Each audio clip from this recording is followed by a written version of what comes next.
1939年，有一位女明星的照片可以在义卖会上被抬到6000元高价，那是当时普通人几十年的收入。她是顾兰君，从歌舞团雏鸟逆袭成影坛4大名旦，被影迷捧为金鱼美人，却在巅峰时转身半场，成为跨界传奇。她曾说自己属于舞台，而半个世纪后，她也确实用一种最倔强、最极致的方式，在舞台上完成了最后一次谢幕。1917年，顾兰君生于江苏镇江，后随家人移居上海。年少时便与姐姐顾梅君一同学艺，歌舞与戏曲的唱腔贯穿了姐妹俩的童年。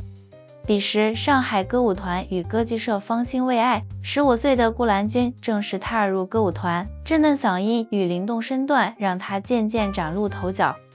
1929年，她与姐姐一同加入明星歌剧社，话剧与歌舞演出的摸爬滚打，练就了她扎实的表演功底，也让她对荧幕生出向往。1931年，顾兰君参演人生第一部电影《美人心》，初涉荧幕便坚定了演员之路。1933年，姐姐顾梅君已是明星影片公司演员，推荐她出演沈西林导演的《上海24小时》，与赵丹搭档饰演沙场童工的姐姐。影片聚焦都市贫富悬殊，顾兰君将底层女工的无助与坚韧演绎得入木三分，眼神里藏着生活的无奈与骨子里的倔强。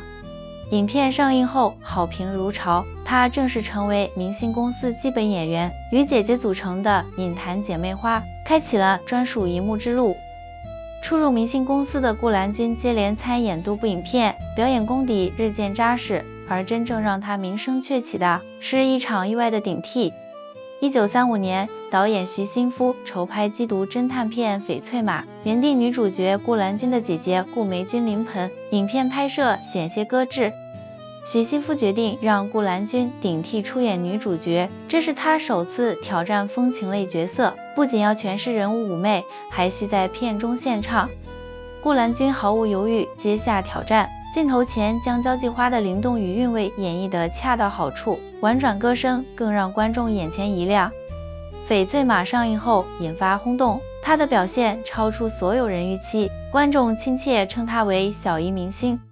此后，她接连主演《金刚钻》《生龙活虎》等侦探片，角色各有韵味，小姨明星的名号响彻上海影坛。1938年，顾兰君转入华星影片公司，迎来演艺生涯高光，主演古装片《貂蝉》，与金珊搭档全是4大美女之一的貂蝉，这是貂蝉首度被搬上荧幕，导演卜万仓要求极高，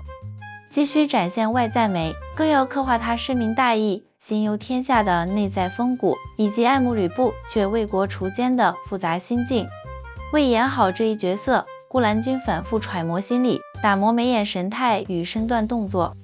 镜头里，她将貂蝉的楚楚动人与果敢坚毅完美融合，一颦一笑极具韵味。影片在专映美国片的大光明电影院首映，这是美资影院首次为国产片敞开大门。首映现场人头攒动，影片不仅轰动上海，更远赴南洋放映，华侨纷纷称赞中国出了为会演戏的女明星。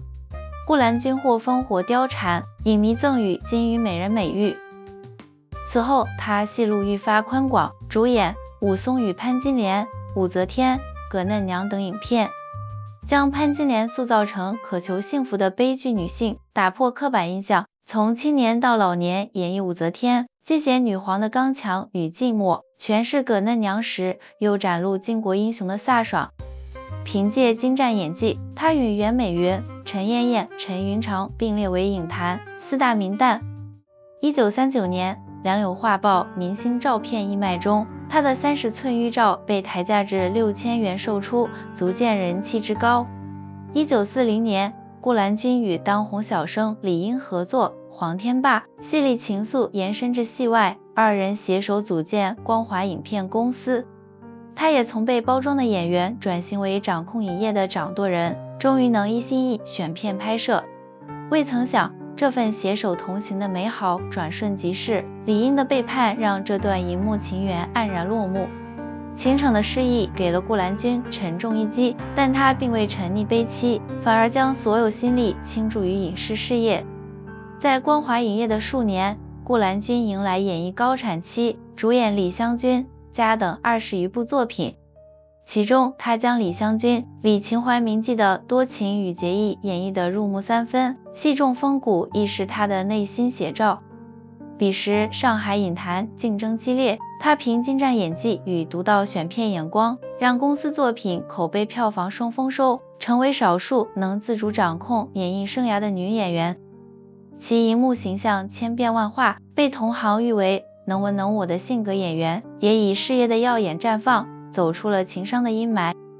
他用一部部作品诠释着演员的无限可能，基于美人的身影深深印在观众心中。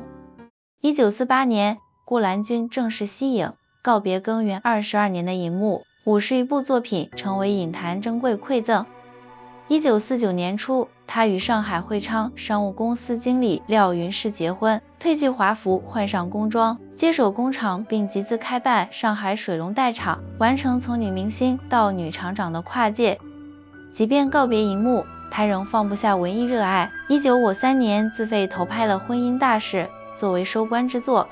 此后，在上海开办艺术学校，培养了上万名文艺学生。1989年10月24日，72岁的顾兰君正为京剧《樊长江》忙碌。她在台上台下奔走的身影，一如当年那个初入影坛的倔强少女。最终，她因劳累过度倒在了心爱的舞台边。这一场谢幕虽然仓促，却足够壮丽。她不仅带走了一个属于金鱼美人的时代，也用最后的一抹余晖完成了对舞台最深情的告白。